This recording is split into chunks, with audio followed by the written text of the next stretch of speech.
La carta de Pablo a los Efesios. La historia de cómo Pablo llegó a la ciudad de Éfeso es realmente interesante. Puedes leerla en Hechos capítulo 19. Éfeso era una ciudad enorme, el epicentro de la adoración a la mayoría de los dioses griegos y romanos. En esta ciudad, Pablo tuvo una labor misionera realmente efectiva y muchas personas se convirtieron en seguidores de Jesús. Años más tarde, después de haber sido aprisionado por los romanos, Pablo escribió esta carta. El flujo de pensamiento en la carta se divide en dos mitades muy claras. En la primera mitad, Pablo explora la historia del Evangelio, cómo toda esta historia llega a su clímax en Jesús y en la creación de su comunidad multiétnica de seguidores. La segunda mitad de esta carta se enlaza con la primera con la palabra pues, y aquí Pablo explora cómo la narrativa del Evangelio debe afectar cada parte de nuestras vidas a nivel personal, en nuestros vecindarios, comunidades y familias. Así que profundicemos para ver cómo Pablo desarrolla todos estos temas. El capítulo 1 se inicia como un hermoso poema al estilo judío, donde Pablo alaba a Dios Padre por las cosas asombrosas que ha hecho en Cristo Jesús. Desde la eternidad pasada, el Padre determinó elegir y bendecir a el pueblo del pacto. Recuerda aquí la familia de Abraham y a Génesis 12, versículos 1 al 3. Y a través de Jesús, ahora cualquier persona puede ser adoptada en esta familia.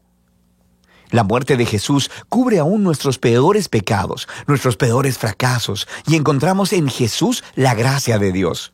De hecho, dice Pablo, la gracia ha abierto un camino completamente nuevo para nosotros entender cada parte de nuestras vidas. Él dice en el capítulo 1, verso 10, que el propósito de Dios era reunir bajo el dominio de Cristo, título que significa Mesías, todas las cosas, tanto en el cielo como en la tierra. El plan de Dios siempre fue tener una numerosa familia de seres humanos restaurados, unificados en Jesús el Mesías. Este propósito divino se hizo claro, dice Pablo, cuando nosotros fuimos hechos parte de esa familia. Y aquí él se refiere a los judíos étnicos de la familia de Abraham, pero luego Pablo habla de cómo ustedes, refiriéndose aquí a los no judíos, escucharon acerca de Jesús, de la salvación a través de él, y fueron hechos parte de esta familia por la obra del Espíritu Santo. De manera que aquí, él se refiere a los eventos que se cuentan en las historias del libro de los Hechos, acerca de cómo el Espíritu de Dios unió a los judíos y a los no judíos en una sola familia bajo Jesús, tal como Dios le prometió a Abraham hacía mucho tiempo. Nota también cómo en este poema, Pablo comienza hablando acerca de Dios Padre, luego acerca de Jesús, el Hijo, y aquí al final está hablando del Espíritu. Las tres personas de la Trinidad trabajan juntas. Es realmente genial cómo Pablo narra el contenido del Evangelio. Después del poema, Pablo responde con una oración. Él ora para que estos seguidores de Jesús no solo conozcan cosas del Evangelio, sino que experimenten su poder de manera personal, para que sean vitalizados por ese mismo poder que levantó a Jesús de los muertos y que lo colocó como la cabeza exaltada de todo el universo. Ahora, en el capítulo 2, Pablo regresa y desarrolla algunas de las ideas principales del poema en el capítulo 1, especialmente acerca de la gracia de Dios y de esta nueva familia multiétnica de Jesús. Él comienza contando de nuevo la historia de cómo estos cristianos no judíos conocieron a Jesús. Antes de escuchar sobre Jesús, estaban físicamente vivos, pero espiritualmente muertos. Estaban atrapados en una vida sin propósito, de egoísmo y de pecado, y además estaban engañados por las oscuras fuerzas espirituales del mal. Pero asombrosamente, Dios en su gran amor y misericordia los salvó, perdonó todos sus pecados y sus vidas a la vida resucitada de Jesús y trayéndolos así también a la vida.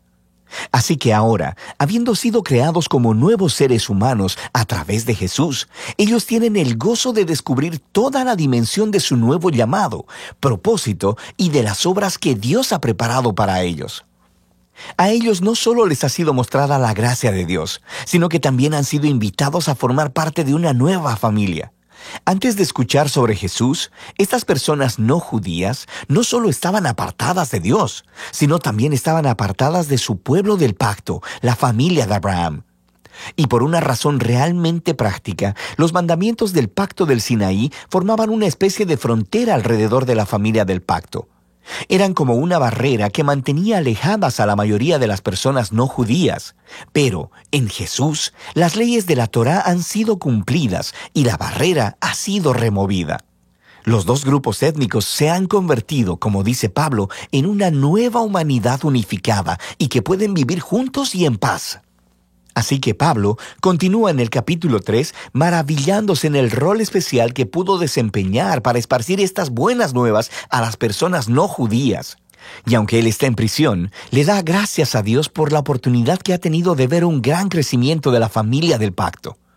Así que Pablo cierra la primera mitad de la carta con otra oración. Esta vez, él ora para que los seguidores de Jesús sean fortalecidos por el Espíritu de Dios para simplemente comprender y conocer el amor que Cristo tiene por su pueblo. La segunda mitad de la carta comienza con Pablo cambiando la marcha y empieza a retar al lector a que responda a la narrativa del Evangelio en la manera en que vive su vida. Así que empieza el capítulo 4 simplemente con la vida diaria de la iglesia. La iglesia es una gran familia, con toda clase de gente diferente, pero él enfatiza que todos ellos son uno, y uno es una palabra clave en este capítulo. Ellos son un cuerpo que está unificado por un espíritu, tienen un Señor, una fe, un bautismo y creen en el mismo Dios. Esta es mucha unidad. Sin embargo, dice Pablo, unidad no es lo mismo que uniformidad. Continúa explicándoles cómo la nueva familia de Jesús consiste de muchas clases de personas diferentes, pero todas son empoderadas por el Espíritu Santo, usando cada una sus talentos especiales y sus pasiones para servir, amarse unos a los otros y así edificar a la iglesia. Y aquí, él usa dos metáforas realmente geniales. Una es la de edificar la iglesia como a un nuevo templo, y la segunda, que todos los miembros se están convirtiendo en una nueva humanidad con Jesús como su cabeza. Y esta nueva humanidad es una metáfora que él seguirá desarrollando en los siguientes capítulos.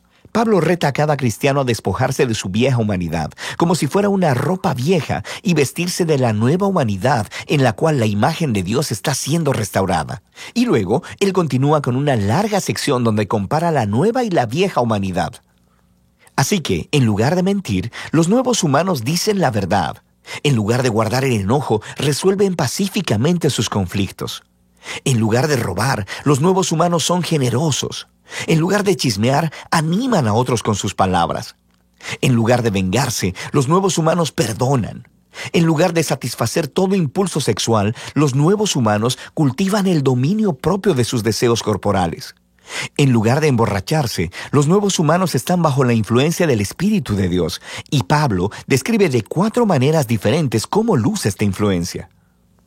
Las primeras 2 tienen que ver con el canto, cantar juntos y también cantar a solas. Y es muy interesante que lo primero que Pablo piensa acerca de cómo trabaja el Espíritu en las vidas del pueblo de Jesús es el canto y la música.